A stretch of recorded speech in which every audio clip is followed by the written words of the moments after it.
sebenarnya mempunyai keunikan-keunikan sendiri yang harus kita munculkan, baik itu alam dan budaya.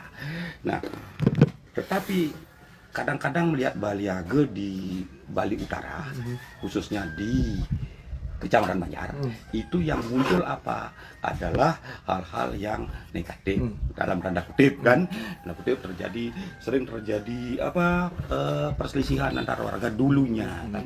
Nah, puncak perselisihan itu tahun berapa ya, 1999. Nah, dari keributan. Nah, pemikiran saya itu bagaimana ini, karena bagaimana untuk menetralisir perbedaan kepentingan di situ. Saya pikir salah satunya adalah dengan independen dan menggerakkan pariwisata, karena potensi Baliage itu mempunyai potensi pariwisata. Nah, di tahun 19 terjadi keributan, tahun 2000 kita mulai merancang suatu konsep bagaimana agar bisa teman-teman itu datang ke Sidetape. Kita kenal sama Pak Agung Pranajaya, waktu itu kita meeting di Hotel Aditya, jadi bisa nggak masuk ke Sidetape dan lain sebagainya, karena kita harus sebutkan apa tujuannya. Nah, kan gitu, tujuannya mendatangkan Nasita Bali, ingin melihat sisi lain daripada keunikan Bali yang ada di Baliage. Karena saya berpikir pada saat itu, pada saat Parum, tamu yang datang ke Bali itu biar tidak jenuh. Misalnya suatu contoh, tahun ini ke Bali, besok ke Bali lagi, mana lagi Bali masa cuma begini. Makanya di sisi lainnya kita tawarin Baliage kayak begitu, sehingga disetujuilah, untuk datang ke Sidetape. Pada saat itu saya nulis di Bali Post kalau nggak salah, Sidetape dan Pedau Andalan Pariwisata Buleleng, yang saya tulis itu. Sampai sekarang. Mungkin Pak Wijanya baca itu ya kan, baca tulisan saya itu. Saya kebetulan ada teman wartawan yang membantu saya untuk memotivasi saudara saya di dua desa itu.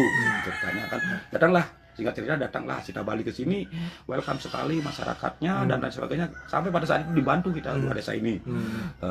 Sekarang saya kan tidak seorang miliarder, saya tidak punya apa sebenarnya, hanya punya idealis dan semangat bagaimana kita tetap dan niat bagaimana di Baliage itu tetap bersaudara, itu awalnya.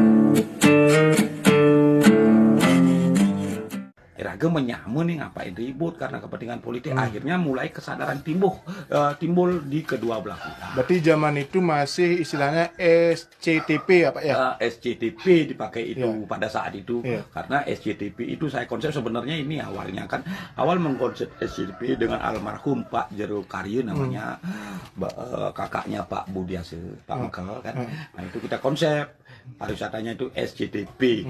Karena kenapa kita konsep SCTP? Membuat konsep itu harus mengikuti ini yang friendly, saya bilang gitu kan. Yang trennya apa? TV tren.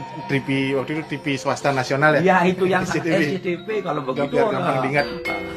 Berarti Pak Aryawan waktu itu sudah memiliki pemahaman konsep branding. Iya, branding. Karena itu di situ kan kita ATM, Pak.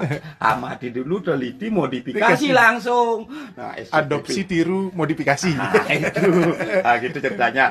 Sehingga ya yang boomingnya itu kan SCTP. Nah, berjalan waktu, seiring berjalan itu lagi kan ada kepentingan politik dipakai itu, dan ada SCTP-nya itu. Kepentingan politik ada, ya kepentingan mendukung salah satu oleh salah satu tokoh-tokoh politik, tetapi kita bukan urusan ke situ. Itu kan sesuai dengan kepentingan di jalur mereka kan begitu.